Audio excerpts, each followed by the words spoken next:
এখন আমরা দেখব খ নাম্বার প্রশ্ন, যেখানে বলা হয়েছে যে একে বর্ণিত বৃত্তের এক্স অক্ষের উপরের অংশের ক্ষেত্রফল সমাকলন পদ্ধতিতে নির্ণয় করো।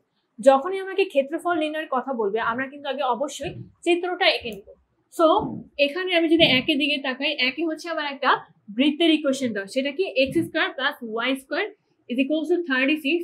সো আমরা দেখেই বুঝতে পারছি এটা রেডিয়াস কত হবে 6।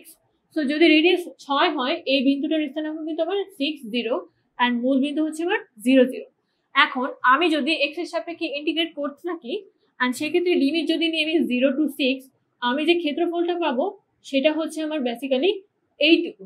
বাট আমার কাছে কি চেয়েছে, বলেছে এক্স অক্ষের উপরের অংশের ক্ষেত্রফল, তাহলে সেটা কিন্তু বেসিক্যালি এই পুরো পোর্শনটা, ঠিক আছে, এই যে পুরো পোর্শনটা হচ্ছে এক্স অক্ষের উপরের পোর্শন।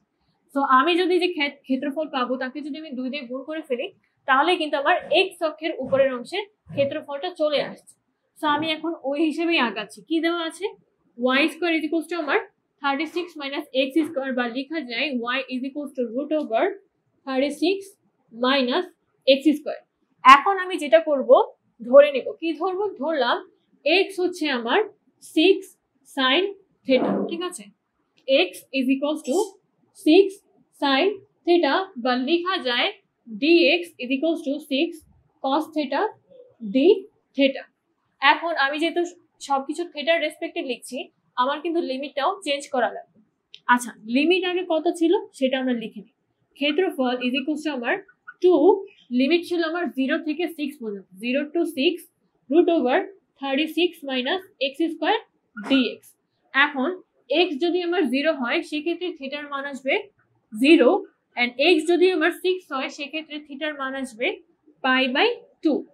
এখন এখান থেকে যদি আমি 36টা কমন নিয়ে ফেলি, 36 কমন নিলে আমার কি থাকছে 1 মাইনাস x, কত x হচ্ছে আমার 6 cos থিটা, তাই তো, তাহলে এখানে থাকছে cos স্কয়ার থিটা, আর dx কত ছিল, dx হচ্ছে আমার 6 cos থিটা d থিটা। আচ্ছা, এই যে 36 আমি কমন নিলাম সেটা বাইরে এনে কত থাকছে, শুধু 6 এর সাথে যদি 2 গুণ করে দিই তাহলে কত থাকে আমার 12, সেই 12 সাথে আবার কে গুণ হচ্ছে 6, তো 6 12 আমার কত থাকছে আলটিমেটলি 72।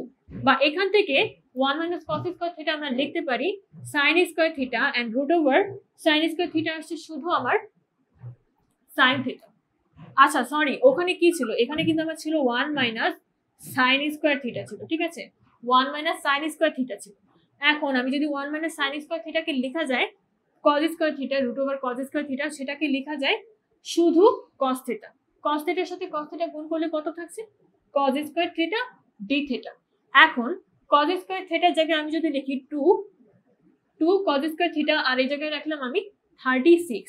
2 cos স্কয়ার থিটার ভ্যালু আমরা কি জানি 1 প্লাস cos 2 থিটা, ভ্যালু না মানে সূত্র, বা এখান থেকে লেখা যায় 36 0 π/2 1 plus cos 2 theta d theta.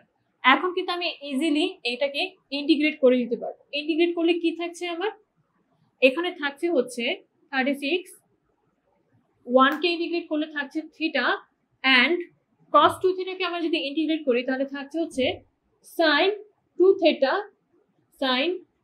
Theta divided by ddx of 2 theta, that is 2, আর আমার লিমিট কত ছিল π/2 এন্ড 0।